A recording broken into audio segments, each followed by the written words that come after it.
Miss Nora Honor, ang ating national artist, superstar, at great actress of all time. Siya na lang ang tanging naiwan. Siya na lamang ang natitira. Ano ang aking pakahulugan sa aking pahayag at ano ang inyong pangunawa?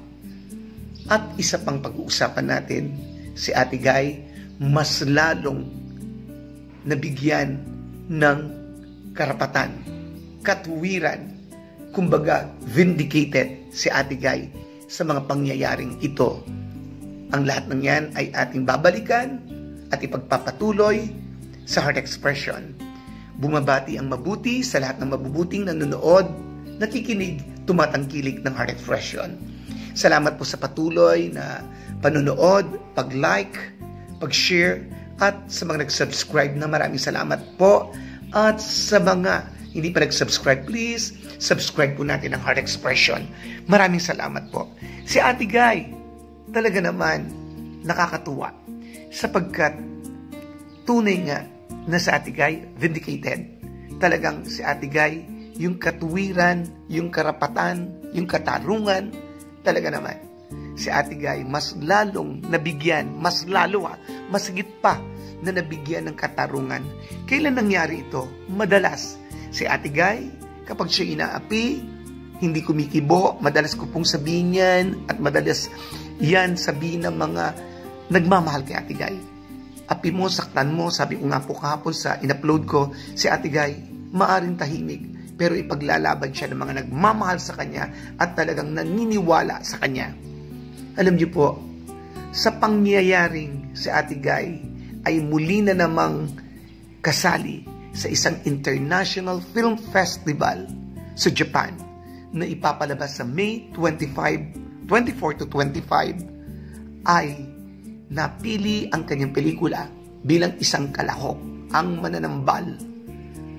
Talaga naman pong dahil dito, may balita po tayo noon na parang may kuro-kuro nagsasuggest na isali Ang Mananambal sa Metro Manila Film Festival, bagamat Pieta ang naisali o naging entry sa Metro Manila Film Festival dahil parang sa balita, ayon sa balita, hindi pa tapos Ang Mananambal. Pero ang Pieta hindi nakasali sa Metro Manila Film Festival. Pero si Ate Guy, umani ng tagumpay. Mas lalong pinag-usapan ng Pieta. Mas lalong binigyan ng magagandang reviews. Mas lalong na-curious ang tao, bakit ang pelikula ni Ate Guy hindi kasali sa Metro Manila Film Festival? Opo, tapos na po ito, mag-move on na tayo. Pero meron lang po akong gustong sabihin na alam ko po na ito po ay damdamin din na marami. Alam niyo po, kung Ang Mananambal kaya noon natapos, iisnabin din po kaya ang Mananambal sa Metro Manila Film Festival? At ngayon, eto po, talaga namang ang katarungan kay Ate Guy, hindi man nasali ang kanyang pelikula sa Metro Manila Film Festival, pero nung si Ate Guy ay makasali, maisali, na maging entry ang Mananambal, talaga namang si Ate Guy, nasa kanya ang katarungan, talaga namang nasa kanya ang katwiran, at sa pangyayaring ito, clap, clap, clap kay Ate Guy. Isang malaking karangalan sa bansa ang pelikulang Mananambal na ginampanan ng magagaling na artista ng GMA 7 at of course, nandyan pa ang superstar higit sa lahat sa pangunguna niya na talagang magbibigay ng karangalan sa ating bansa. Siyempre, sa direksyon ni Direk Adolf.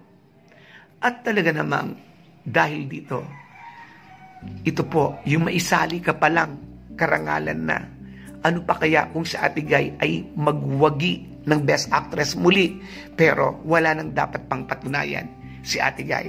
Kaya talaga namang ang katarungan ay kay Ate Guy. At isa pa, nakakatuwa. Ano ba yung sinabi ko kaninang tangi sa Ate Guy na lang ang naiwan at natira?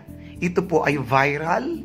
ito po ay nagte-trending at talagang lumang pangyayari. Kumbaga matagal nang nangyari ito, bagamat hindi naman ganun kalumaan. Pero ang tinutukoy ko po ay ang litratong ito. Ayan, nakapost, nakasama po si Mr.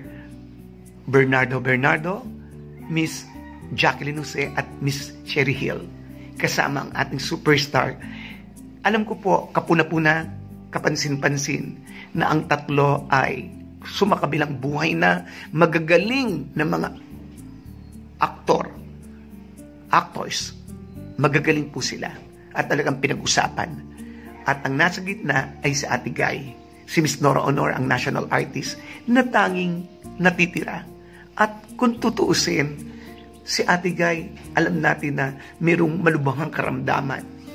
Pero napaglabanan niya yung napagtagumpayan niya, yung kamatayan. At ngayon, buhay, malakas si Ate Guy, samantalang dumana siya ng matinding karamdaman.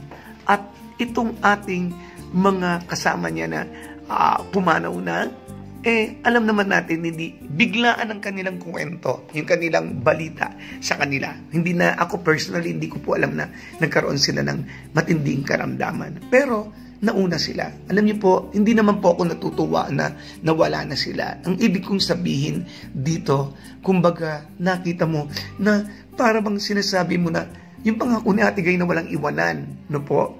Walang iwanan. Bagamat lahat tayo mawawala dito sa mundo.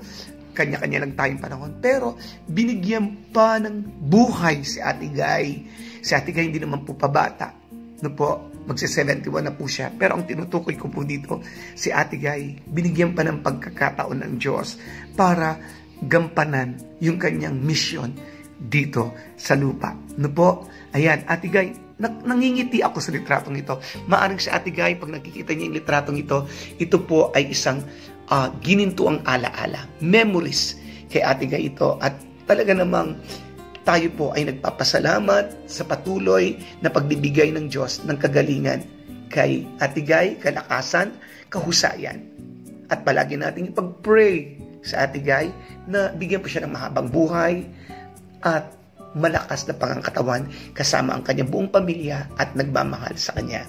Ito po si Kipper DR na nagsasabing, as long as there is love, we will stand, and to God be the glory. Maraming salamat po at mabuhay. Hit the bell button. Arts Expression. Go, go, go!